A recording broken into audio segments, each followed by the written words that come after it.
And if I can do everything, you will never again throw out your plastic bottle caps. I will teach you the best way to reuse them.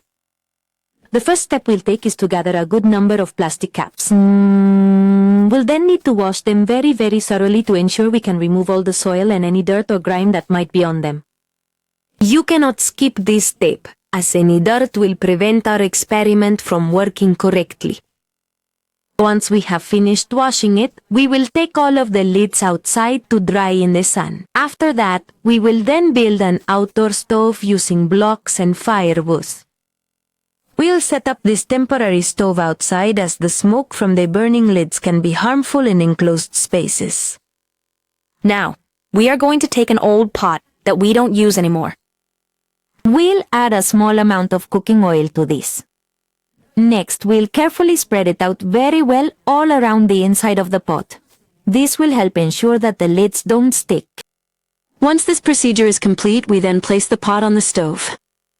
Once the pot has warmed up sufficiently, we'll then add all of the caps. Using a thin but sturdy piece of wood, we'll stir the plastic every so often until the caps have completely melted.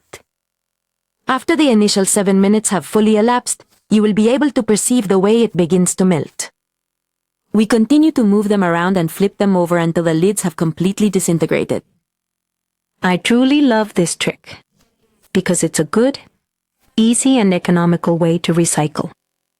Most people always throw them in the trash without knowing the useful things we can get from them. After about 15 minutes, a smooth lump-free mixture will have formed. So we remove it from the fire.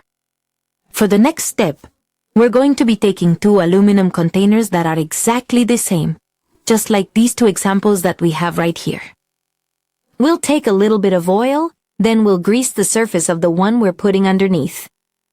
And also, the outer portion of the one that we're going to be placing on top. Once that's completed, we'll then proceed to carefully add our plastic into the pot.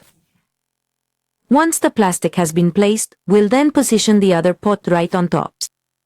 Now, with the help of a thick piece of wood, we press down with a lot of force so that the plastic manages to come out from all sides, just as you can see it on the screen. Now, we let the plastic dry for 10 minutes. Once the 10 minutes have passed, it's time to remove it from the mold. Now, any imperfections that might have remained, we can either cut them off or sand them down. Just look at the spectacular and incredibly sturdy vessel we have created, which we can now use to store all of our fruits and vegetables.